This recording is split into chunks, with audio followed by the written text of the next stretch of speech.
Welcome everybody to the Catalyst Funding June 2023 Real Estate Market Update. We're about to get started. A few more people will be joining in shortly and we'll dive into the update.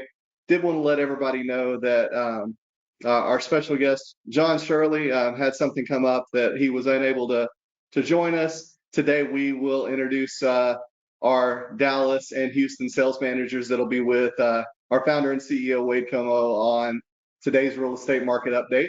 So we'll get started here in about 1 minute.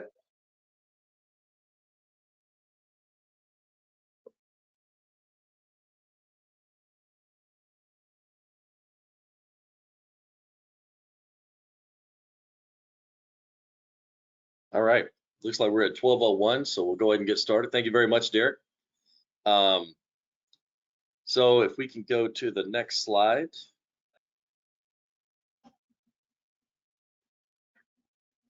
So for the first slide, if you want, I'll go ahead and offer this disclaimer that this presentation that we do every month is for general information only. The documents, anything presented here that you use to determine your investment and your portfolio, we're not held responsible for that. We're just trying to encourage and provide great knowledge for you every month, and that we know that's why you keep coming back to listen and sharing with your friends the real estate market update. So with that, I'll turn it over to Wade, founder and CEO, for introducing our special guests. Thank you, Derek. Really appreciate it. Today we have two guests on the call. Ernest has actually been on before. Ernest is our Houston area sales manager. He's been with us for several years now. Ernest, how long have you been with us? Right under 4 years.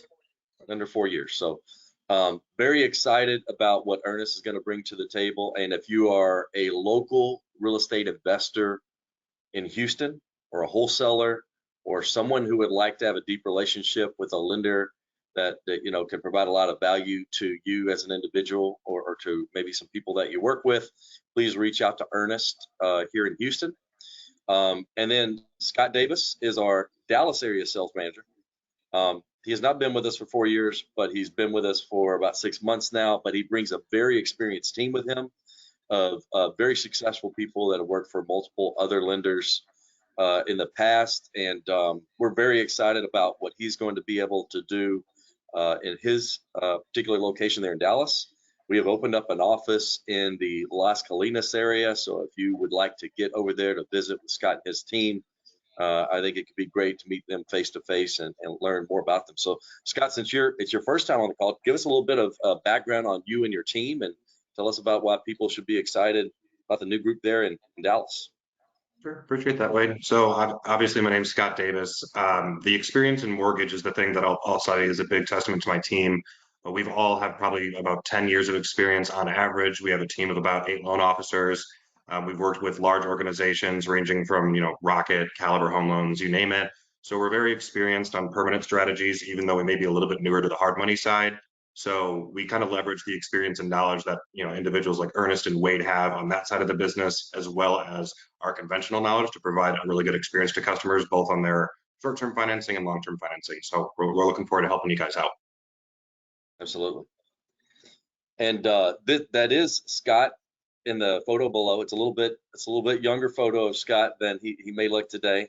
He still has all of his hair, which I'm envious of, but he's got a little bit more gray than he did in that particular photograph, and he also has the beard. So he's matured since it, but matured in a good way. I think he's adding that maturity to our team. So good things across the board. Yeah. All right. So Ernest, do you want to start us off with the Catalyst value proposition on the next slide? Yeah, absolutely.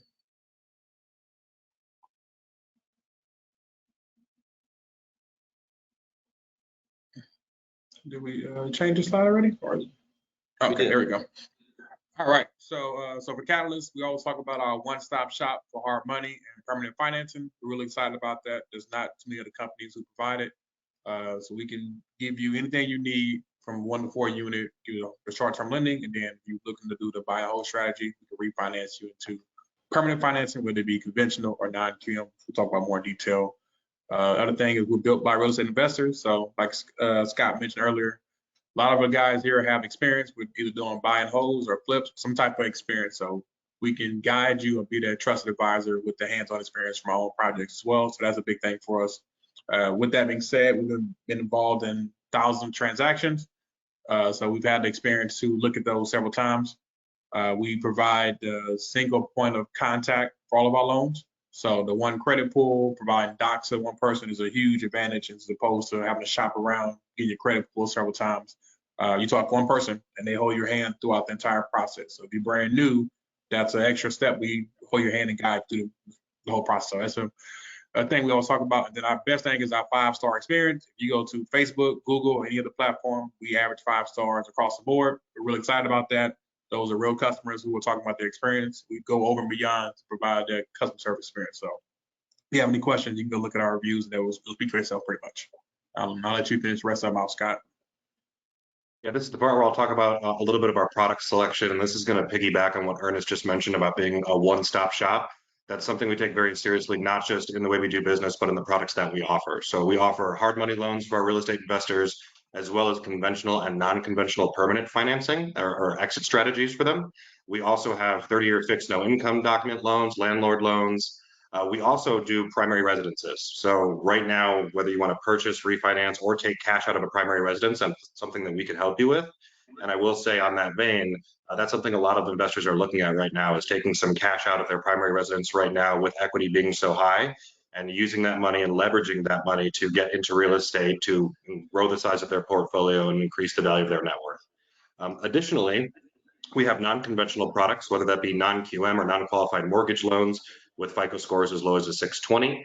And we have short-term rental and no-income doc loans, as well as DSCR loans. So whatever the goal that you have or your financial situation, we have a product that can help you out. Absolutely. And I think that cash out, a lot of people think with interest rates being higher, that it can sometimes be difficult to make sense of taking a cash out. But we see a lot of the more savvy borrowers doing that because it is an excellent time to invest in the market. Some people have been saying we're waiting on the market to have a downturn, and home prices have not come down that much in Texas. We'll be going through that in these upcoming slides. But what we have seen is that the discount that borrowers are getting on the current prices is significant compared to where it was whenever rates were lower.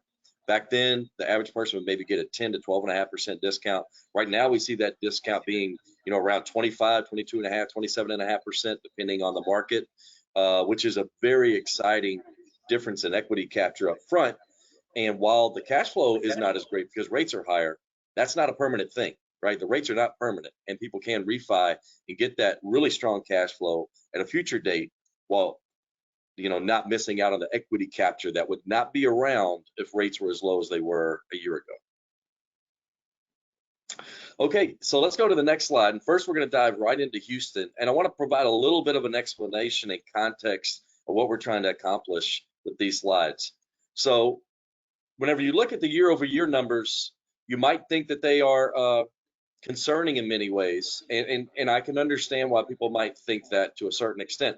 But if you think about May 2022, this was the absolute hottest market in real estate history. So coming off of that market is not a bad thing. So we're trying to provide context as to where the market was in all areas, sales, values, and other things pre-COVID. So you can really see where this market is in compared to a normalized market, because in no way was 22 a normalized market. That was a very unusual and hot market because of incredibly low rates, incredibly high demand, and limited inventory. So whenever we look at 2019, this is a pre-COVID number, and you're looking at total dollar volume being 3 million that year. Now, last year was a huge number of 4.9 million, but we see in May of this year, 4.2. So it's a 12.7% decrease year over year, but a 42% increase over that pre-COVID more stabilized market number. So that's a very good thing to think about. Then going through total active listings, inventory is a big driver on price. And in order to have decreasing prices of significant levels, you need to have a lot of inventory, right? It needs to become that switch from a buyer's market to a seller's market. And that requires inventory. And if you look at it, total active listings in 2019, 43,000. Obviously, May was incredibly low with only 23, then bumped up to 33, which is a 22% decrease over the pre-COVID number. So that's a pretty big difference there. The sales relatively stable for the most part, definitely higher now than it was in 2019. But the two very exciting things are the increases in average sales prices. The average sales price up 33% since that pre-COVID number, and then the median sales price being up 36%. Days on market are still more attractive than they were in that May 2019 number. You can see it's 48 versus 53, but not as hot as that May 22 number. Now, I know, Ernest, you're here in Houston. What else do you maybe see in these numbers? And also just give me a little bit of your experience of what you're seeing from the lending perspective. I'll just piggyback what you said. So that marker of 2019 is a very good marker because it allows you to set like what's realistic expectations. Like I say, rates were super low during the COVID times, and even last year we started seeing the rates increase. That's where you may see the tick down in the numbers a little bit, but it's still like we're still a high market. Houston is still one of the most affordable places to live. You can get more bang for your buck as far as houses. People are flocking here, which we'll talk about later on a daily basis. So the Houston market is stable. What we're seeing from a real estate investment standpoint, we repeat this a lot, is the market is not as competitive as it was a couple of years ago. So now we're seeing investors actually get deals for minimum cash in the pocket. We're seeing, I don't want to give out too many numbers, but we've seen deals where they have less than $10,000 in the pocket on investment deals. But it's because it's not as competitive anymore. So the price is not being driven up because of all the different people buying. So that's good from that standpoint. Also, I would just say it's an active market because we are looking at a deal this morning. We sent it out yesterday, and it sold in a matter of hours from our investment side. So it's still very active. People are moving really quickly on deals. So if you're an investor, like I said, the time is still now to be active in getting deals on the contract. For sure. Yeah, I think that average out of pocket we were seeing, it's creeping up to 45K pretty consistently when rates were lower. But right now, to Ernest's point, every deal's not at 10. We've seen some around 10, some even lower than that, maybe in rural areas on occasion. But definitely the average is about half of where it was before, somewhere in that 22.5, 25K range, where it was consistently 45K on these buy and hold type deals that we often lend on here at Catalyst. Let's look at that next slide. This is, this is definitely an area where Scott is a subject matter expert. I'll cover a couple quick numbers and turn it over to him. But man, the biggest difference I see jumping off the page is, the Houston increase since pre-COVID. That pre-COVID timeframe was 33.5 and 36, and Dallas is just smoking at 54 and 50. It definitely seems like Dallas is a very, very high appreciation market. So Scott, what are you seeing with the investors you're working with there in Dallas? Yeah, so a couple things. We're seeing obviously home values appreciate, which is great for investors. But one thing I wanted to point out on that is it shouldn't be something that should scare investors away. If you can find a property in the Dallas market specifically that's cash flowing with values elevated and interest rates elevated, once interest rates go down, it just raises your opportunity to cash flow even greater. So what Wade was showing you a moment ago with average sale prices pre-COVID being up 54%, median sale price up 50%, what that says to me is in Dallas, now is the time to buy. It's been traditionally a little bit difficult to. You can see in May 2022, the months of inventory was 1.3, which is quite low. But as of now, we're up 0.9 year over year. So their inventory is growing, the values are appreciating, and the deals are pretty hot. Yeah. Great place to invest. For sure. And, it is important to note that year over year, to your point, the values are down slightly. So you are getting a discount to where things were last year. The question a lot of people ask is it going to go down another 5 to 8% year over year? And should I wait for that? I think if that happens, well, that would mean that we're probably in a recession of greater proportion than we are at the moment, and the Fed may start to pull down rates. And I'm very confident once rates start to pull down, cash flows get higher, you're going to get less of a discount to the current market. I mean, we've proven that over time. This discount is significant at the moment because of where rates are. And, we have a couple of people on our team that like to say, you can never change your equity capture. You can never change your cash out of pocket, but you can change your rate in the future. It's kind of like, you're only dating the rate, but you're marrying the house. And right now you can get that house at a much cheaper discount than you could whenever rates were lower. One thing I would want to point out too, I know we're going to touch on it later in the presentation, as far as areas like Dallas go in regards to resiliency of value. We're seeing a lot of data that shows migration from affluent areas like California coming to Texas, specifically, the Dallas market, the Houston market, the Austin market, which is keeping values high, even when other areas across the country are experiencing a decline. So I think we're going to have some resiliency here that other areas of the country aren't. For sure. And in Dallas in particular, we were at some events recently, and there's a couple big things coming into Dallas, as I understand it. I think CAT, the heavy equipment manufacturer, supposedly is going to bring like 120,000 people to the greater Dallas area because they're moving a lot of their infrastructure and home office. Then I also heard maybe Disney is Universal Studios. Universal Studios potentially. So a lot of exciting things potentially coming into that Dallas area. And, Houston has had some huge companies move in as well. Of course, Austin is probably the poster child for big tech firms moving into the area and just a lot of new and exciting jobs and influx of large amounts of money. Whenever you think people come from places where the home values are incredibly expensive and they have a lot of money because they sold a very expensive homes, that's kind of one of the things that's buoying prices in Texas, because they're thinking, wow, I came from a 2,000 square foot home and a tiny lot. I can buy a McMansion here in Texas, and I'm very willing to pay up on the price. And that's been keeping the prices a lot higher than it is elsewhere for sure. I'll say this, I always share this story, but it's a true story. I had a house in Dallas and we lived in a cul-de-sac, and a neighbor moved in from California. She bought her current house with cash. And then she was so excited about how cheap the prices were. She bought the two houses next to it with cash as well and rented them out as lease properties. So it sucked for us because she drove the prices up that she was buying with cash. But for her, she's like, it makes so much sense coming from where I come from in California, having a smaller house. I sold it, made a ton of money, and now I can come here and buy basically 3 houses all in cash pretty much. So, but they're coming. That's interesting. As a person who owns some rental properties, unfortunately, I'm able to have a property management company management, but I know whenever we did it ourselves, there's a lot of weekend calls and other complications.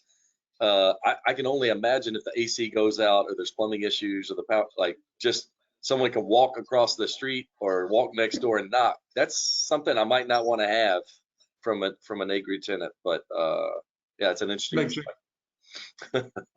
All right, San Antonio is the next slide. If we could go there. And while Garrett is not on the call today, I do want to announce that we now have a Dallas location, and also a very experienced manager that's been in the industry for a long time. He's bringing people that worked with him in the past as well, very much like Scott. So we're very excited to have boots on the ground in San Antonio. And please reach out to us if you want to get to know that particular team. We are going to be doing a mixer coming up in San Antonio in the not too distant future. And if anyone on the call wants to learn more about our mixers, we do 1 per quarter in each city.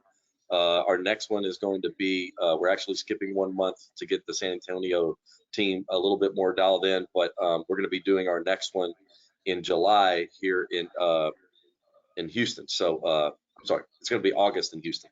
So keep an eye out for that. Okay, so diving into San Antonio, the numbers are a little bit more like Houston's as far as appreciation. Dallas is this huge appreciation market. San Antonio and Houston have been a little bit more steady. But what we do see is in the local market, you are able to stay a little bit closer to the central parts of San Antonio and Houston and still find cash flowing deals. One dynamic we're seeing a lot in up in Dallas is that people are going a little bit further out to find those cash flowing deals, but really getting some hot deals if you're willing to go a little bit further out. So the dynamics are slightly different because of that. But if you look at total active listings year over year, a big increase in San Antonio year over year. But relative to May 2019, still down from where that was in both sales and in active listings. Home prices up 41 and 36, so a little bit higher than Houston. And days on market is actually above where it was pre-COVID. So that's an interesting dynamic in San Antonio. Maybe a little bit of a, it seems like the days on market indicates it's not as hot as both San Antonio, as both Houston and Dallas from that particular data point. Anything else you guys are seeing here? always say, I'm always comparing San Antonio, Dallas, and Houston. We do deals in all the core metros. I always think that San Antonio is a sleeper just because like the cost to get in San Antonio is a lot cheaper. So if you look at Houston, the average sales price is like 430, 450 something, and then Dallas was a bit over $500,000, and San Antonio still at 388 number. So it's a little bit cheaper to get into San Antonio, especially from an investor standpoint. The deals we see that have the minimum out of pocket, they typically are in that San Antonio market. Houston is always super competitive when it comes to investing side. Dallas is a little bit price higher, so people go outside, but San Antonio is the one where you can get in like San Antonio true core metro and get a really good deal for it. Yeah, to piggyback on what Ernest said, I think beyond just the lower prices in San Antonio, the days in the market is a pretty big indicator. Seeing that, in May 2023, it's 65 days in the market in San Antonio, we're not seeing as many offers on a listed home as we would in like the Dallas market or a Houston market, which means investors have a much better opportunity to get a significantly discounted property. So I think it's a great market, and like Ernest said, it's a sleeper. It's a great place to look. Absolutely. And I think just from a pure economic standpoint, all of these technology companies that are moving into Austin, San Antonio is a feeder for employees in that area, and you can get a much more economical home. We're going to look at the average prices here in Austin in a moment, and it's a significant difference. But you have this, mecca of IT companies and companies that pay incredibly well moving into Austin, and San Antonio can really pull off some of that positive energy in the economy, as well as real financial wealth and things that will continue to buoy San Antonio despite being far more reasonably priced.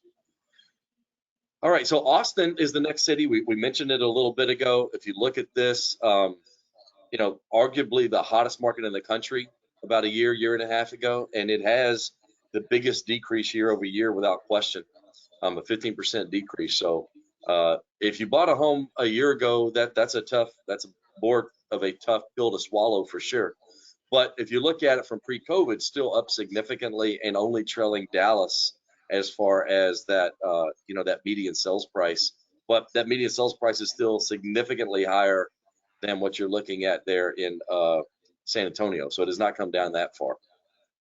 But, in all honesty, Austin is a market because of that average sales price where it's a complicated market anywhere inside the major metro to get cash flowing single families. We do see some very good, duplexes, triplexes, and quadplex deals there, and a comparable dynamic to Dallas of going outside to get better deals. It's probably like it might be an hour commute to downtown, but it's still really good jobs out there. And a lot of these tech companies that are moving in, manufacturing operations, are further outside the major metro anyway, so you can still get good cash flowing deals if you're willing to go outside of that immediate downtown. You guys see anything else of importance there in Austin? One thing I'd point out on the chart way that you have here is the thing that really jumps out from Austin compared to the other markets is the year-over-year change for total active listings. It's up 114% year over year. So Austin definitely, like Wade said, had a bit of a decline due to rates and COVID over the last year, but it does seem that the deals are there in Austin and it's starting to creep up. So I would say it's a place to keep your eye on. Yeah, for sure. I'm also seeing too, so I'm just looking at the values on median sale price in 2019 in Austin and what they are now. That would make me assume that the people have a lot of equity in their primary homes in Austin. So I'll be looking to do a lot of refinancing and invest that money elsewhere, more rental properties. Yeah, one of the important terms is the term debt equity. You hear that a lot in the real estate investment space, and mentors will talk about it. It feels comfortable to have equity in your home in many ways, I'm sure, but it is not producing any value to you. And if you can take that debt equity that's not making you money, even if you have a slightly higher interest rate on your primary mortgage, but you put that into cash flowing properties that, get the big five of, property appreciation, someone paying down your mortgage, which is, principal reduction. You get the tax benefits associated with owning properties, property appreciation over time. There's so many different things that come with it. It's just really a huge opportunity to take advantage of that debt equity. All right, I'm very excited about this next slide. And there was I think a bit of a shock across the industry, and people were new home builders were wanting to take a moment, get a feel for how people were going to react to rates if there was going to be a greater increase of inventory. But I think what we're seeing now is the market is getting comfortable with the rates. You know, we're seeing some increases in new home sales across the country. And while it's not going to be as robust as it was whenever rates were exponentially lower, we are seeing new home builders starting to get their feet under them. And they're saying, look, you know, rates are where they are.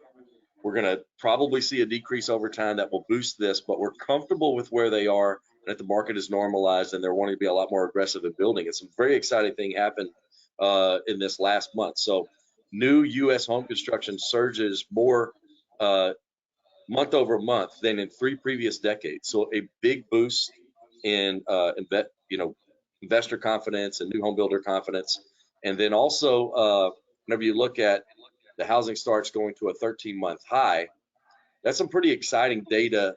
And you know, these new home builders are cautious. They're still cautious. Whenever we go over the number of new homes being built relative to previous decades, which we'll cover later on, it's still very low. But it is exciting to see that even though they're conservative after what happened, you know, in 2008, 2009, they are more excited about the market and had a big jump, you know, in these last few months.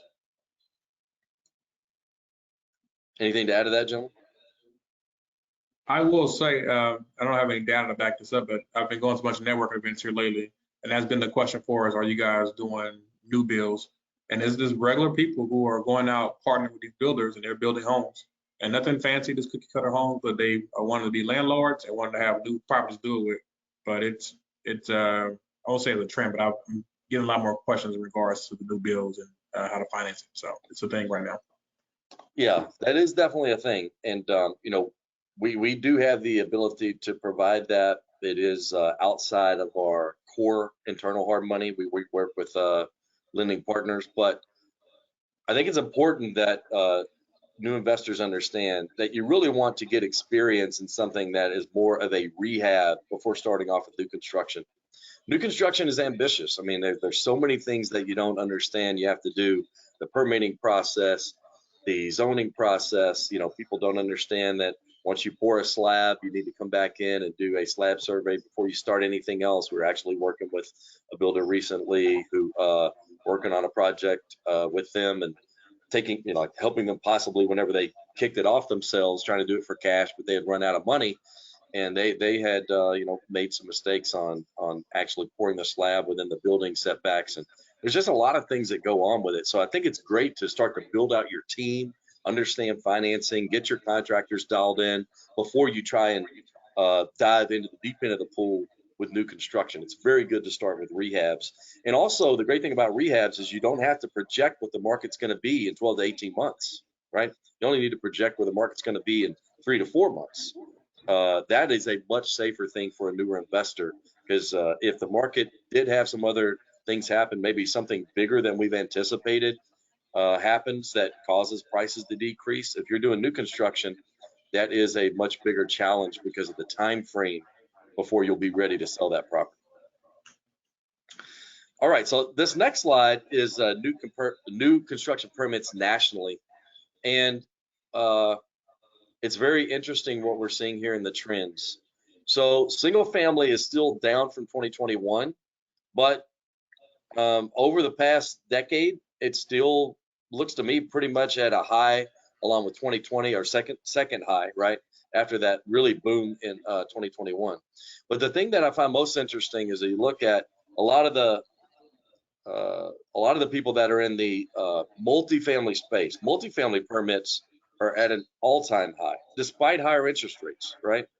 And I think the reason that that's happening is that there still is a dearth, not enough properties out there for people to own or rent. And so I think the multifamily space, even though there are some headwinds in that market because of rates and higher costs, there still is going to be a huge demand. So the multifamily space is willing to build at a very high level because of demand. The other thing we've seen that in higher interest rate environments, normally rents continue to go up and people really push towards renting in higher rate environments. So it is a good time to be a landlord, whether that is a multifamily or the single family space. And if you're looking at being a landlord, either in single family or multifamily, seeing new home new multifamily permits being at an all-time high tells you that the smart money, the people who have a lot of access to capital, are feeling very comfortable pushing deals in this landlord space. It's a different category of multifamily, but they're being very aggressive right now despite higher rates. So that's a good indication. I think if you're looking at moving into the single family space, or if you took a pause and you're wanting to know if now's a good time to do it.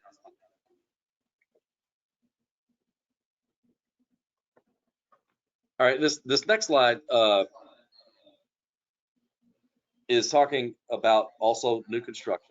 That there are 47% more building permits issued compared to the previous decade. That's a big number. And then nationally, over the last 10 years, there have been 8.3 million building permits issued for single family and 5 million for multifamily. Now, keep in mind, that's not multifamily developments, that's multifamily doors. So there, you can see that until currently, there were more single family permits being issued over that decade, but that is flipped now, right?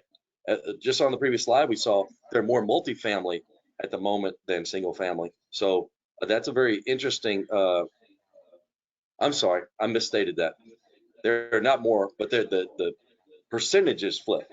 There are more multifamily at the moment as a percentage of overall permits. So it is interesting that multifamily is really creeping up on single family.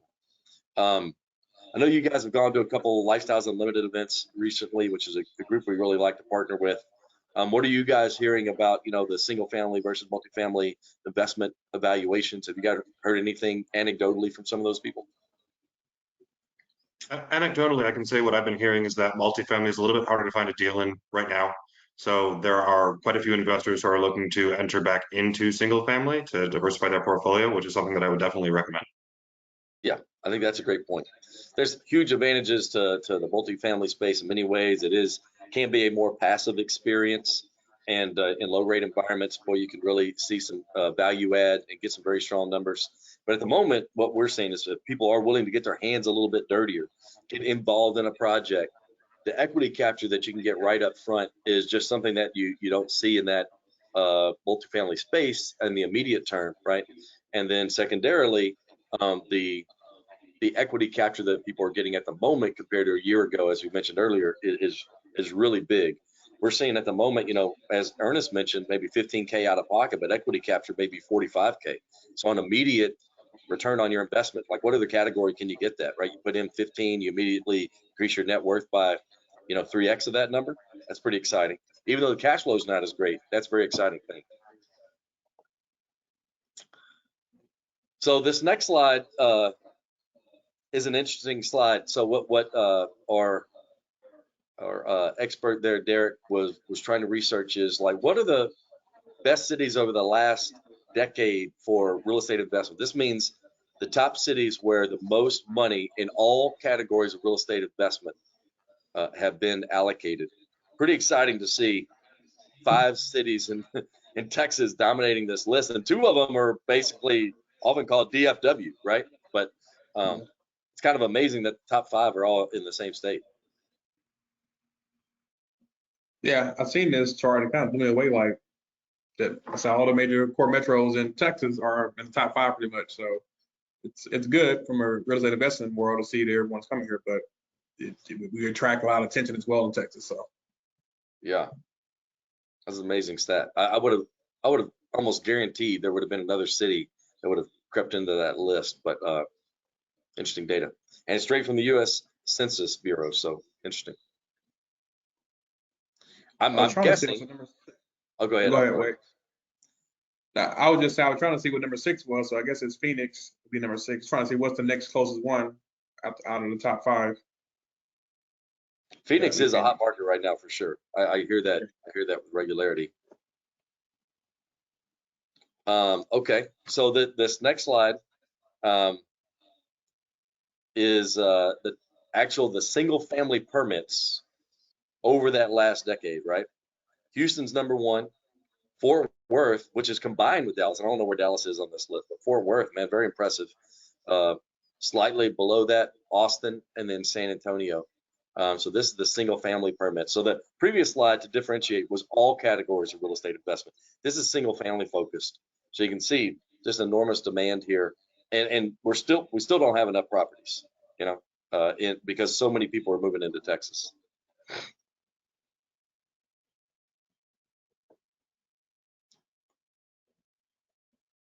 So this next slide is just a breakdown on apartment construction. And you can see that even though, you know, we'll cover a slide later on, and there's still a dearth of properties, the numbers have been increasing steadily. The further you get away from that, the fear that came out of, you know, the great financial crisis, where so many new apartment builders and new construction, single family home builders really got burned in that time, and it was very challenging. You can see that the confidence level is starting to increase, and we have some slides coming up in a little bit. You know, some people start to say, well, you know, are we approaching a time when we're overbuilding as well? That's a very important question to ask, but we're going to cover a couple key concepts in a little bit that will help people consider that in a more measured way. This next slide. So Houston had the most apartments delivered during that time frame as well. But anything you guys see jumping off this list of areas that had the most apartments, Houston being number one, is interesting? No, I do. I mean, I was looking at this now. I didn't understand the difference between like the luxury versus non-luxury and what impact they would have. I'm trying to, yeah, what would be the difference in those? I think it's basically they have, I read the article as well, and it's basically the level of amenities and the overall cost structure within those properties. And it is interesting that you see, and while they don't have the exact numbers, you can just see how much of the chart is in that luxury space. And, you know, if you look at New York, it is a lower percentage, like that non-luxury space makes a larger percentage than it did in Houston. And I think that's also relative to local income levels, right?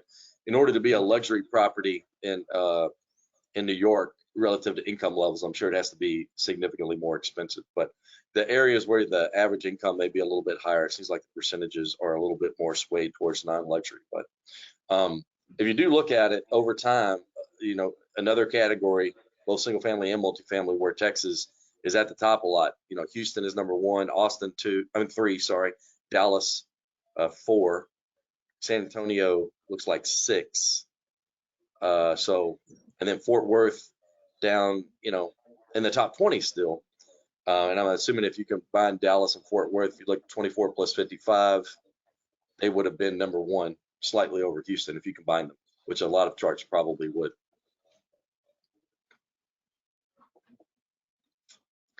All right, so this next slide, you know, Scott mentioned this earlier, and the reason why we're focused on California to Texas is really just for one reason, and that's the amount of money that's moving into the area driving up prices. But California is not the only state where we're seeing this take place. It is the most common state, but there's other states with higher home costs, higher taxes, and less business-friendly environments where people are moving to Texas in droves. But if you can look at this, in 2021, it was a new record. I can tell you well, it's not census data. There's a lot of other indicators that 2022 is going to crush the 2020 record, 2021 record, 2023 is going to be even higher. So that pace is not slowing down whatsoever. And that's going to keep buoying prices because if you think about it, if someone wants to buy a new home, while it may seem expensive relative in Texas, and year over year, it is significantly more expensive. It is not more expensive to buy a new home in Texas, even with higher rates, than it is to buy a new home in California a year ago when rates were lower, because the home price is just, you know, 3x, 4x of what they are here, depending on the metro you're in. And we'll show that on the affordability index in a few pages. But are you just a little bit of information anecdotally, not just focusing on California, but you know, you mentioned a little bit earlier, Ernest, about the person moving in with so much cash. Scott, are you seeing any of that influx? And in the local community, how are people saying it's impacting home prices with all the people moving into Texas? 100%. I mean, it's doing two things. I think it's contributing to prices being inflated, like you said, but it's also contributing to the shortage that you mentioned several times. I read an interesting statistic the other day that typically in a balanced real estate market, 64% of home buyers who make over $100,000 should be able to afford a home. And as of earlier this month, it was at 39%. So even individuals that have the income, that have the means, they're struggling to find the property, and it's because they're getting purchased up by, migrating affluence from California, from New York, you name it. So it's definitely having an impact. For sure. This next slide, oh, go ahead, Ernest, I'm sorry. Do we think, because it's surpassed the 100,000 mark in 2021, we think that's an impact of COVID as well, or just people just moving to Texas at that point? I think at that point it certainly was. I mean, I think, there were more, I think the businesses were more open in Texas, and there was some jobs that moved here, but then also maybe the ability to have more of a opportunity to go to restaurants and different things like that could have impacted it. I'm not sure about that, but I don't see it slowing down. While we don't have the data here, I did see like the recent, there's some data that came out from like UPS and home builders, and home moving companies, rental van companies, and those numbers have not slowed down at all. And it's actually funny, I was reading an article, might have been a month or two ago, talking about how they are paying people to just drive the vehicles back, because normally in a normalized environment, previous environments, there'd be as many people coming to Texas as be going to California, vice versa. So you just kind of had this equilibrium of people going both direction. But right now, they're actually having to pay people just to drive one way because it's all one directional. Now, that's not only Texas. This is happening in Florida. It's happening in Tennessee. It's happening in some other places with that low tax base, more reasonably priced homes, and business-friendly environments. So I think COVID had an impact, but it seems like it is staying steady because people are starting to see you can't go to these other places. They have friends or family that tell them, hey, I've moved and it's exponentially less expensive. They come here and they see that despite the heat, it's not that bad. I happened to be in San Diego today, and I must admit, I got off the plane and I was like, these homes are expensive, but I might have to think about it. No, I'm just joking. But it's so much more expensive. That's complicated. But it was so cool.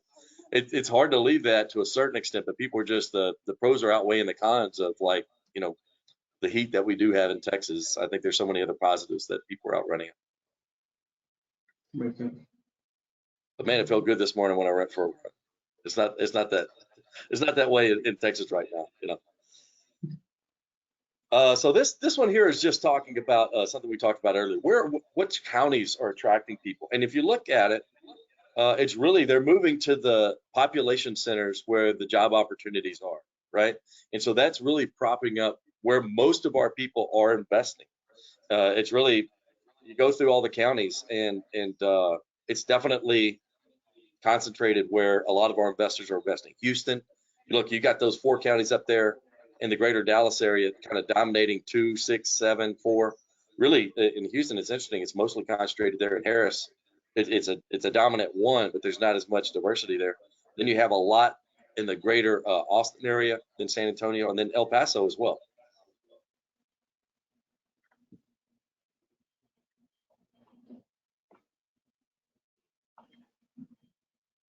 Next slide is just kind of a heat map, not necessarily unexpected where people are going. It kind of mirrors with the other one, but it does show population growth there in some particular areas. 2/3 of the gains in 2022 came from the net increase in people migrating. So the population of the greater Houston area really, really booming at the moment. Anything else you guys see jumping out on this heat map?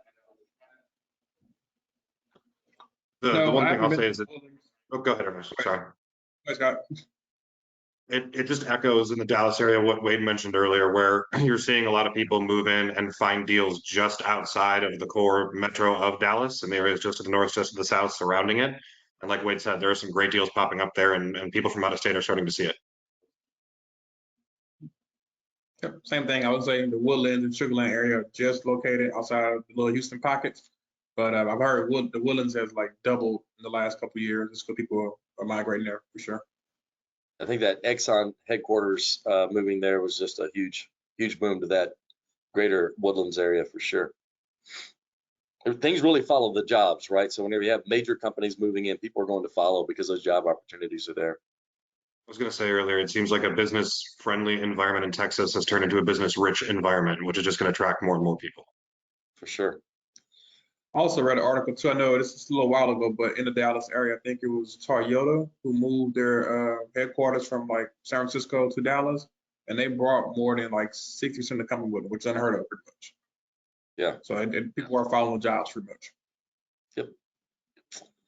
So this next slide is very interesting, and we've been showing a lot of data showing how over the last decade, we were showing last decade home starts, right, or year-over-year home starts, and it's very natural to assume that we're building a lot of homes at the moment, and I think the numbers are higher. But this is a very interesting chart that shows the new housing starts relative to population, right? So this is a relative to population chart. And you can see that we are building fewer homes today relative to the population than in any other decade, despite the fact that homes are up. So if there's a shortage of inventory at the moment, which we've seen on all these different charts, we know nationally there's a shortage of inventory, but also especially in these major metros that we covered earlier, there's a shortage of inventory. There are not enough homes being built to overcome that. There's just simply not. Obviously in 2010, it was at an all-time low.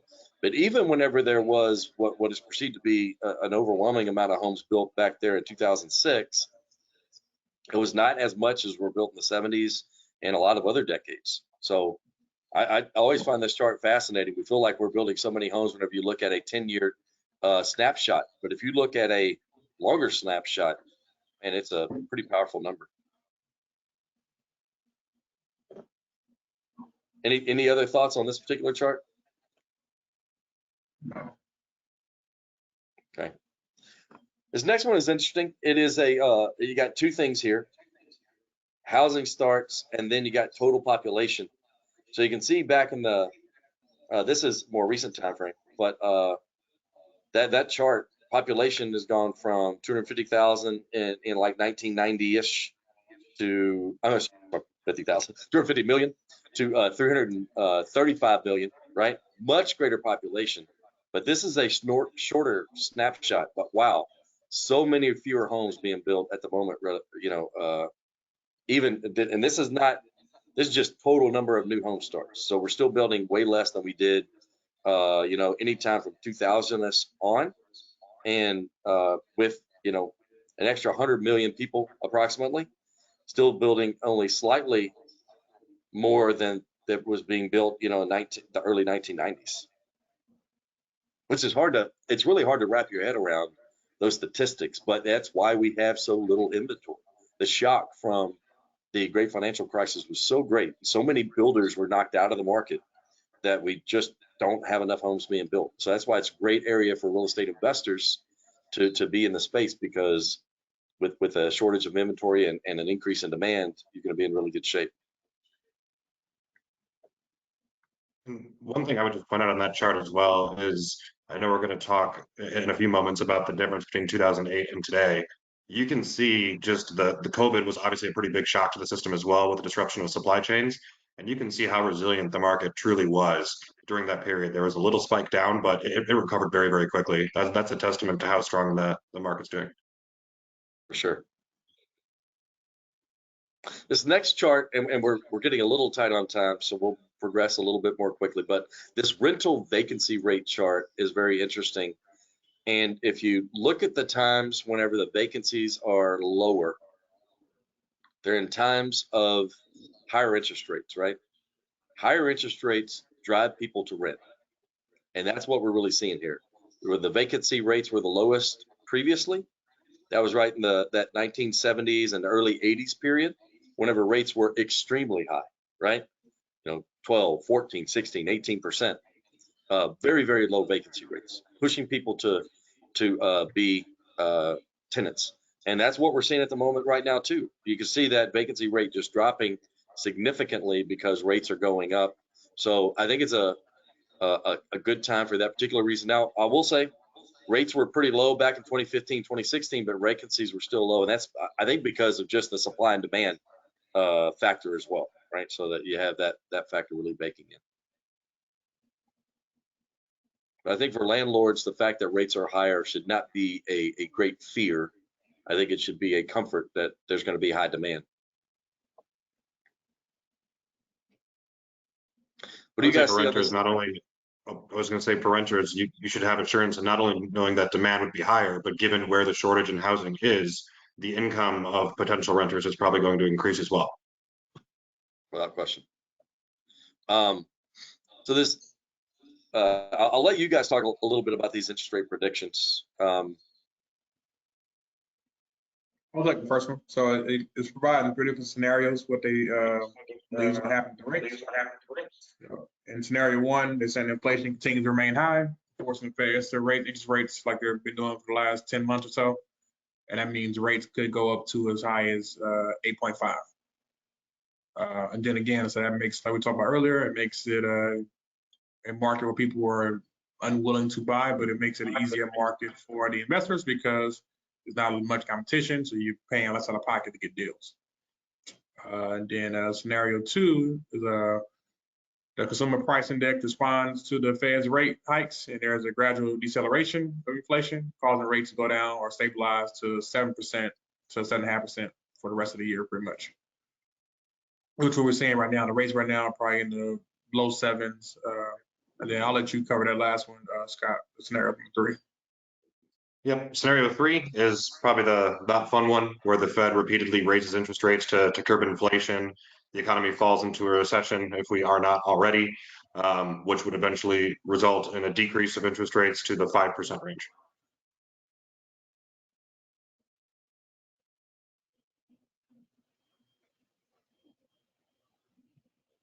Well, you have an opinion on which one? Yep. Oh, okay. Sorry about that. I was just going to say, this just gives a good understanding of what's predicted. I mean, I think, and why it would happen. I think what we are seeing, a lot of people are feeling that there could be some rate reductions going into 2024, but that the pace of increases will probably slow this year. And keep in mind that what the Fed does not always have a direct correlation on the interest rates that mortgage borrowers are going to see. There is impact without question, as we've seen, but those two things can sometimes not move in perfect correlation. So you want to keep that in mind as well. So another big question that people have, and we've been talking about it earlier, will the housing market crash? We've been talking about reasons that Texas is more resilient because of people moving in and other reasons. But another key thing to keep in mind is that other macroeconomic factors are in place. Unemployment is still historically low and wages are increasing. And there's a lot of equity in homes. So if people do need to sell, if they lose a job, if you think about it, back in 2008, 2009, if someone lost a job, which a lot of people were, they didn't have equity because the market was crashing. There was a lot of inventory. And there also, the products were different, right? The products that were being used back then, a lot of ARMs, a lot of negative amortization mortgages that really had an impact for people. So whenever you came out of that very low interest rate, like a lot of them, I remember like a teaser rate of 2% for the first year, and then it would adjust to 6 or 7% after that. And it was all built upon the premise that home prices were always going to go up. And whenever they didn't, it really had like a snowball effect. Almost everybody is in fixed rate mortgages at the moment out there, and they have a lot higher FICO scores, more equity, and people have a little bit more cash on hand after some of the infusion from the COVID time too. Now that cash on hand is being impacted by inflation. I've seen those numbers are definitely coming down, but the other factors still seem to be in place. Do you guys have any other factors that you think would give an indication in the market staying more stable? Yeah, Just I mean, repeat what you said. Yeah, a lot more products right now consider a borrower's ability to repay, which was certainly not as commonplace during the market crash in 2008. So I would say not only, like Wade said, not only are more stable products being used, but products that borrowers are more qualified for. So we're not going to see, a massive like default as we did back then. Yeah, I was saying the same thing. So I worked in the servicing world back then, and the default level was at an all-time high. A lot more short sales and foreclosures, whereas now if you get into trouble, you can sell your property and walk away with still some cash in your pocket. That's a huge difference. And the values are a lot stronger now than they were back then. The values dropped tremendously at that point. Yeah. And I'm sure we'll get to it in the next slide, but the inventory situation was essentially flipped back then. In 2008, there was a massive surplus in inventory. We saw the slide previously where, new builds were at an all-time high, whereas now we're talking about, an inventory shortage in most markets. So. Yeah, Scott's point on the product improvement appeal to pay is huge. There was just an enormous amount of stated income products that allowed a lot of people that should have never been buying homes to buy homes. I mean, if you just had the money for the down payments, some people could buy an unlimited amount of homes, even if they had no income whatsoever. Like they didn't even have to have a job. So it was a totally different environment today. All right, so going on to the next slide, just a quick indication of where rates are today, and that these can change every day. Sorry, did I skip a page? Oh, I did. My bad. What you need to know about foreclosure rate. So as Ernest mentioned earlier, foreclosure numbers were just super high in that time, and there were even like it mentions here, entire housing development sat vacant because there are people who are very aggressive building properties, building neighborhoods, and then all of a sudden they went from a time when anybody could get a mortgage to a time when very few people could get a mortgage, right? And that is just an entirely different environment than what we're seeing today. And as he mentions here, we've covered on the previous charts, there are also a lot fewer homes per household. So real quick, because we got to get to questions. Interest rates as of today, these are owner occupied rates, about 6.92 on those particular products. We are not going to see discount points associated with that in most instances. Conversely, if you're looking at non-owner occupied loans, the rates are a bit higher than this, but the big difference at the moment is that you are going to more commonly see discount points associated with those transactions. That's because there are no prepayment penalties on these conventional backed loans, Fannie Freddie type loans. So the investors do want to ensure they get income, and the way to ensure they get that is to have more discount points up front, because there is an anticipation in the market that rates are going to come down, and those people are very likely to refinance in the not too distant future. So you should feel comfortable as an investor that you can look at, hey, this is what my cash flow is today, but what would my cash flow be if rates went down to 6 or 5.5 or 5? The market is saying that they anticipate that happening because the number of discount points that are being charged on these transactions. So you should definitely go into it with an expectation that the market is probably right if they're insisting on those discount points at the moment. So last thing we'll cover, and then we'll turn it over to questions. I always like this chart, and I think it's pretty interesting to look at the movement of the affordability index over time. It's a little bit small to see, but you can see, I'll just mention a few cities back in May of 2019. Dallas was number 20 on the affordability index, Austin 24, Houston 29, San Antonio 49. Fast forward to 2022, Austin had become, it went up to number 18 of the least affordable markets. Houston was 25, least affordable. Dallas 33, San Antonio 50. Then you go into this year, and you can see Austin is pretty comparable, maybe 20th. Dallas 23. That's a big impact from that home price appreciation that Dallas has seen right there. But Houston, conversely, has fallen down to 41. And San Antonio is down to 62. So that's very interesting that the areas that have become most affordable is the two areas where we think are best for single family investments, right? San Antonio and Houston. On this chart, they made the biggest positive movement. All right. I think it's time to turn it over to questions. Do we have any questions today, Derek? We do. We have a drawing winner, and we have a few questions from those that have watched today. So the drawing winner I'll get to that in a second. Let me go ahead and give you the questions. So on the questions, the one person said, I am just getting into real estate investing and doing my first rehab property. What will be a few things that I should do and a few things I shouldn't do? I'll hop on that question. As far as things to do, I think job sequencing is incredibly important. What I mean by that is you want to start with the major mechanicals and start from the outside and work your way in. We sometimes see people get focused on what may be perceived to be easier parts of the transaction, or something on the interior, more cosmetic, and that's a big mistake, and I'll explain why. If the foundation is not solid, then everything else can change. You can't do flooring and then come back and do foundation work. You also can't do sheetrock and paint and then come back and do foundation work. You want to make sure that that is stable and there's not going to be a lot of shifting in the home. So sequencing the job is important. Same thing for a roof or exterior. If you have a bad roof or you have bad siding, that allows water penetration, all this, the more cosmetic things can really be damaged from sheetrock, paint. It can really cause a lot of problems. So my biggest advice, if you're a newer investor, is start with your major mechanicals, start with your structurals, and then work your way in and handle the more cosmetic and fine finish later in the game. Awesome. And that the other question we have is, one person said that considering what the team said about the market changes, the ups and downs, they've heard it said that you can win as a real estate investor in any market. Can you speak to that? I can make a comment on that real quick.